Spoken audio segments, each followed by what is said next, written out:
Good morning friends. तो आज हम लोग इंग्लिश मीडियम में भी सॉल्यूशन चैप्टर शुरू कर रहे हैं, स्टार्ट कर रहे हैं। कुछ लोग का कमेंट बॉक्स में क्वेश्चन था कि इंग्लिश मीडियम में सॉल्यूशन चैप्टर आप कब शुरू कर रहे हैं, तो इंग्लिश मीडियम में भी सॉल्यूशन चैप्टर शुरू हो गया। बेसिकली इंग्लिश मीडियम में हम लोग 3 board, Bihar board, jet board और सीबीएसई, 3 बोर्ड को मद्देनजर रखते हुए, 3 बोर्ड को ध्यान में रखते हुए हम लोग इंग्लिश मीडियम में स्टडी करेंगे। वो सारा टॉपिक्स जो सीबीएसई में भी पूछा जाएगा, जेट बोर्ड में भी पूछा जाए और बिहार बोर्ड में भी पूछा जाएगा, वो सारा हम लोग यहाँ पे स्टडी करेंगे। ऐसा कोई टॉपिक्स नहीं छूटेगा जो सीबीएसई में है, बिहार बोर्ड में नहीं है तो उसे नहीं पढ़ाया जाएगा, सबको पढ़ाया जाएगा। हाँ, आप लोगों को इम्पोर्टेंट क्वेश्चन बता दिया जाएगा, इम्पोर्टेंट टॉपिक्स बता दिया जाएगा कि किस टॉपिक से सीबीएसई में ज्यादा क्वेश्चन पूछा जा रहा है, बिहार बोर्ड में ज्यादा क्वेश्चन पूछा जा रहा है, झारखंड बोर्ड में ज्यादा क्वेश्चन पूछा जा रहा है। वो हम एक एनालिसिस करके तीनों बोर्ड का आपको एक वीडियो हम तैयार करके बना भेजेंगे। तो आज जो हम लोग सॉल्यूशन चैप्टर स्टार्ट करने जा रहे हैं, उसमें कौन कौन सा टॉपिक्स पढ़ेंगे, वो टॉपिक्स कितना इम्पोर्टेंस है हमारे लिए, वो सब देखते हुए हम लोग सॉल्यूशन चैप्टर स्टार्ट करेंगे। तो शुरुआत करते हैं। हम लोग पहला जो टॉपिक्स पढ़ेंगे वो टॉपिक्स होगा what is solution and types of solution. दूसरा टॉपिक्स होगा units of concentrations of solution. कहने का मतलब सॉल्यूशन के कंसंट्रेशन को जिस यूनिट में हम लोग व्यक्त करते हैं, जिस यूनिट में हम लोग दिखाते हैं, उस यूनिट को हम लोग स्टडी करेंगे। तो इसके अंतर्गत हम लोग बहुत सारे यूनिट को स्टडी करेंगे, जैसे molarity, molality, normality, formality, percentage के टर्म में यूनिट को हम लोग स्टडी करेंगे। परसेंटेज के टर्म में कौन कौन सा यूनिट स्टडी करेंगे, तो percentage by weight, percentage weight by volume, percentage volume by volume, ppm, ये सारा यूनिट्स को हम लोग यहाँ पे स्टडी करेंगे। कुछ यूनिट्स जैसे नॉर्मेलिटी, फॉर्मेलिटी, पीपीएम, वो 11th के मोल कॉन्सेप्ट चैप्टर में हम लोग पढ़ते हैं। उसका यहाँ पर यूज हायर लेवल के प्रॉब्लम को सॉल्व करने में किया जाएगा, बट लोअर लेवल के प्रॉब्लम में इसका यूज बहुत कम देखने को मिलेगा। तो हम लोग वो सारा चीज पढ़ते हुए, प्रॉब्लम को सॉल्व करते हुए आगे बढ़ेंगे। उसके बाद हम लोग पढ़ेंगे सॉल्युबिलिटी। सॉल्युबिलिटी में 2 topics, solubility of gas in liquid, solubility of solid in liquid. सबसे पहले बात, सॉल्युबिलिटी को हम थोड़ा सा डिफाइन करते हैं। यहाँ पे सॉल्युबिलिटी है क्या, कहा जाए 1 लीटर सॉल्यूशन में amount of solute dissolving in 1 liter solution is known as solubility। क्या कर सकते हैं, maximum amount of solute dissolving in 1 liter solution।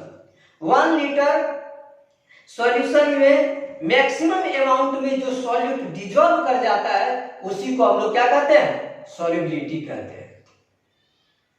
तो उस तरह से हम लोग किसी सॉल्यूट का सॉल्युबिलिटी बता पाते हैं कि ये सॉल्यूट इस सॉल्यूशन में कितना सॉल्युबिलिटी होगा, ये सॉल्यूट का वाटर में कितना सॉल्युबिलिटी होगा। तो इस तरह से हम लोग गैस का देखेंगे, लिक्विड में सॉल्युबिलिटी, फिर हम लोग देखेंगे सॉलिड का लिक्विड में सॉल्युबिलिटी, गैस का लिक्विड में सॉल्युबिलिटी में हेनरीज लॉ पढ़ेंगे, कैसे गैसियस मॉलिक्यूल्स को लिक्विड में सॉल्युबिलिटी देखने के लिए हम लोग उसका फैक्टर, जो प्रेशर, टेम्परेचर, ये सारा स्टडी करेंगे। उसके बाद आएगा कोलिगेटिव प्रॉपर्टी। इसके पहले हम लोग वेपर प्रेशर भी देखेंगे।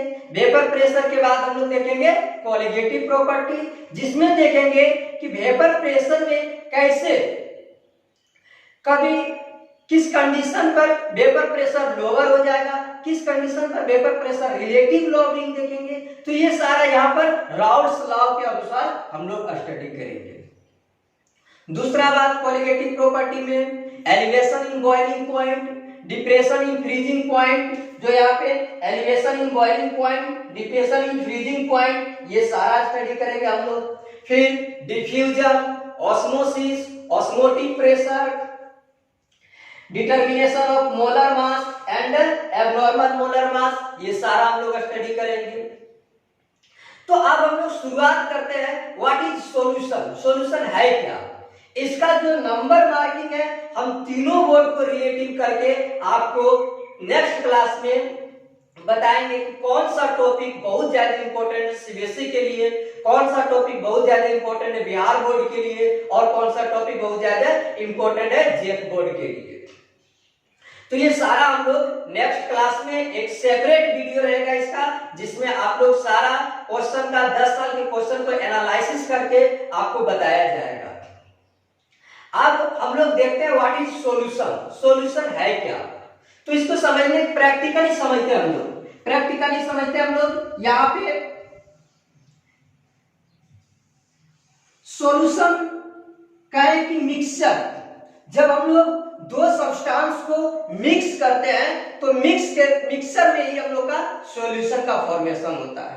कुछ सॉल्यूशन जब हम लोग उसको सॉल्यूशन कब कहते हैं, वो उसके प्रॉपर्टीज के आधार पर हम लोग देख करके उसको बताते हैं कि ये प्रॉपर्टी इस मिक्सचर में है, इसलिए हम लोग इसको क्या कर रहे हैं, सॉल्यूशन कह रहे हैं। तो कौन सा प्रॉपर्टी होगा, जैसे हम लोग यहाँ पे कह रहे हैं कि हम लोग एक सॉल्यूशन तैयार कर रहे हैं शुगर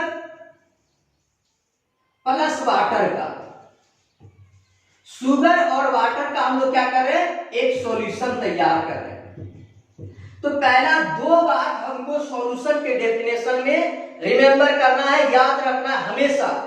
क्या, तो इस मिक्सचर को हम लोग सॉल्यूशन तब कहेंगे जब ये मिक्सचर क्या हो, शुगर और वाटर का मिक्सचर होमोजीनियस हो।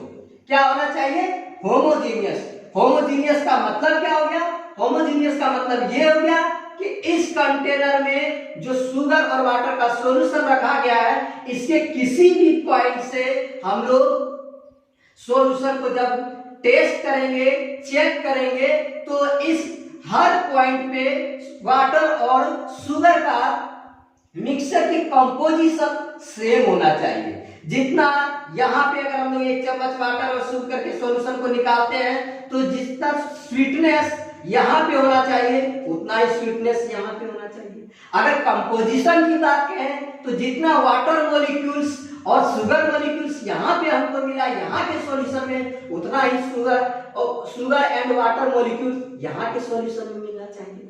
तो ये जो है कंपोजिशन और प्रॉपर्टीज हर पॉइंट पर क्या होना चाहिए, सेम होना चाहिए। इसी को हम लोग क्या कह रहे हैं, होमोजीनियस कह रहे हैं। मतलब शुगर एंड वाटर का प्रॉपर्टीज सॉल्यूशन के हर पॉइंट पर सेम होना चाहिए, जिसे हम लोग क्या कहते हैं, होमोजीनियस प्रॉपर्टीज कहते हैं। दूसरा बात ये याद रखना है, दूसरा बात क्या रखना है कि हम लोग वैसे दो सब्सटेंस का सॉल्यूशन तैयार करेंगे जो सब्सटेंस आपस में रिएक्शन ना करें, केमिकली क्या हो, नॉन रिएक्टिव हो। केमिकली अगर रिएक्ट कर जाएगा तो वो सॉल्यूशन ना तैयार होकर के एक दूसरा कंपाउंड तैयार हो जाएगा, तो उसे हम लोग सॉल्यूशन के अंतर्गत नहीं रखेंगे।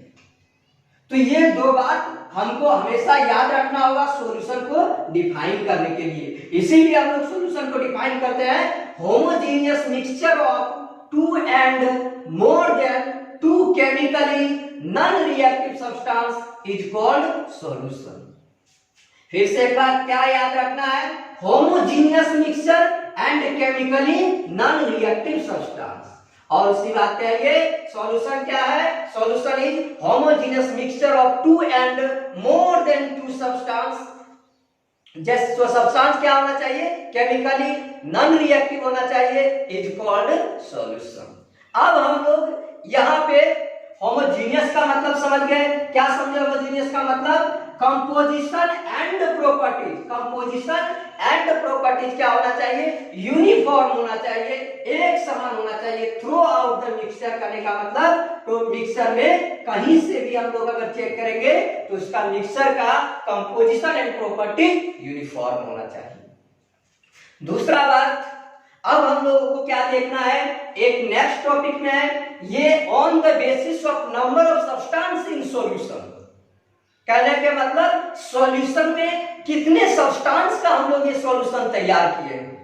अगर हम लोग 2 सब्सटेंस से सॉल्यूशन बनाए हैं उसे हम लोग बाइनरी सॉल्यूशन कहेंगे। अगर हम लोग 3 सब्सटेंस से सॉल्यूशन बनाए तो उसे हम लोग टर्नियरी सॉल्यूशन कहेंगे। अगर हम लोग 4 सब्सटेंस से सॉल्यूशन बनाए तो उसे हम लोग क्वाaternary सॉल्यूशन कहेंगे।